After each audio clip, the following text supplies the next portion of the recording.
तो उधर जंग की आग लगी हुई है और उसकी वजह से तेल की कीमतों में आग लगी हुई है और भारत में असर इसका क्या पड़ने वाला है वो बता दें। स्वाभाविक सी बात है, सरकार को महंगा तेल, महंगा क्रूड ऑयल खरीदना होगा।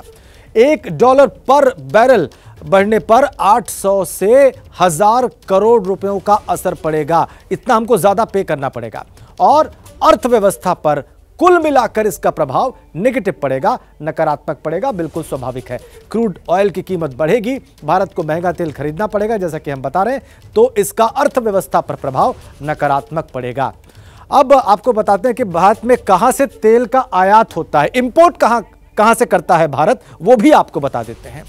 सितंबर 2023 से अब तक देखिए, रूस से 36% क्रूड ऑयल हमने खरीदा है। ऐसे ही इराक से 23% क्रूड ऑयल कच्चा तेल हमने खरीदा है।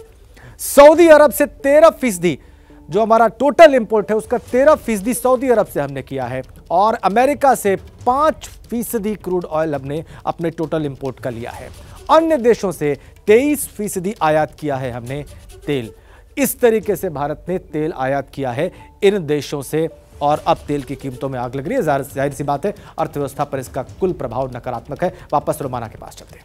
बिल्कुल, तो जनरल सोए 50% के आसपास जो हम तेल का इंपोर्ट कर रहे हैं वो इधर ही मिडिल ईस्ट वाले देशों से एक तरीके से, तो जाहिर सी बात है तेल की कीमतों में आग लगेगी तो फिर तो हमारी इकोनॉमी के लिए भी कहीं ना कहीं खतरे की घंटी और पूरी दुनिया के लिए मुश्किल हो सकती है। नहीं, बिल्कुल रुमाना जी, ये वाकई में एक बहुत बड़ा चैलेंज आने वाला है। इनफैक्ट जब तेल की कीमतें बढ़ेंगी तो ग्लोबल कीमतें ही बढ़ जाएंगी, तो ओवरऑल हमारे बजट में जैसे वो बता रहे थे कि 800 से 1000 करोड़ तक का फर्क पड़ जाता है, जो बहुत बड़ा अमाउंट हो जाता है। इसकी महंगाई से, इससे हर चीज़ महंगी हो जाती है, चाहे वो गेहूं हो, चाहे राशन हो, चाहे ग्रोसरी हो या कपड़े हो, हर चीज में, क्योंकि मूवमेंट है, हर चीज में प्रोडक्शन के लिए हमें तेल चाहिए।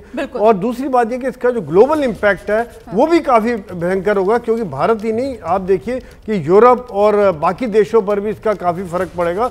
रशिया यूक्रेन के बाद पहले ही दुनिया एक तरह से महंगाई की दौर से जूझ रही है, महंगाई के दौर से परेशान है, और ये युद्ध की जब मार पड़ेगी तो इसका एक इफेक्ट, डबल इफेक्ट हो जाएगा। आप बड़ी बात कह रहे हैं सर, मुझे जनरल कोचर को यहाँ पर लेकर आना होगा। और सर, जो पिछला वाला युद्ध था यूक्रेन रूस वाला, जो अभी भी जारी है, उस दौरान वैसे तेल के मामले में भारत का फायदा हो गया था, क्योंकि हमने, दुनिया ने जब रूस को अलग थलग करने की कोशिश की तो साहब हमने रूस से तेल की जो खरीदारी है वो जारी रखी, जिसका अभी आंकड़ा हमारे सहयोगी दिखा भी रहे थे कि सितंबर के महीने के अंदर सबसे ज्यादा अगर किसी से हम इंपोर्ट कर रहे थे वो रूस से। लेकिन अब यहां वैसा होता हुआ नजर नहीं आ रहा है।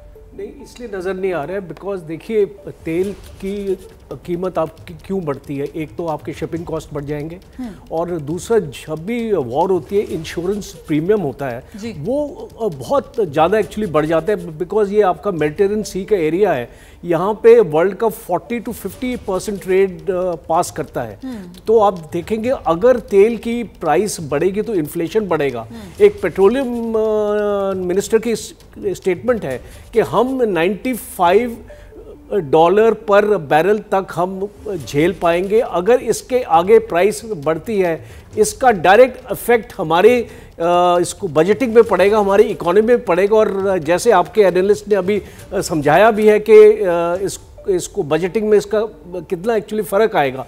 और एक चीज़ और इम्पॉर्टेंट है कि जब आपका तेल की प्राइस बढ़ती है और जब आपका इस तरीके इम्पैक्ट होता है तो आपका इंपोर्ट और एक्सपोर्ट दोनों की जो कीमतें हैं, जो आपकी करेंसी है, वो भी, उसके ऊपर भी इम्पैक्ट पड़ेगा, आपके रुपये के ऊपर पड़ेगा, डॉलर के ऊपर पड़ेगा और ये यूक्रेन वॉर के ऊपर भी पड़ेगा। आप देखेंगे अब यूक्रेन वॉर में जो इनको सपोर्ट मिलनी है वेस्टर्न नेशंस की, जो यूक्रेन को मिलनी है, उसके ऊपर भी ये इम्पैक्ट आने वाला है। महत्वपूर्ण बात आप करें। जैसे ही घड़ी का काटा दोपहर 2:30 पे आए, बबीता जी का दिल सास बहू साजिश के लिए मचल जाए।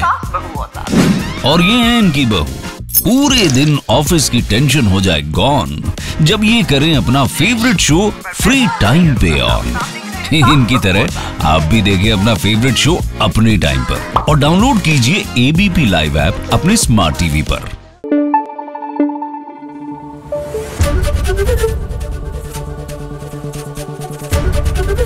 एबीपी न्यूज आपको रखे आगे।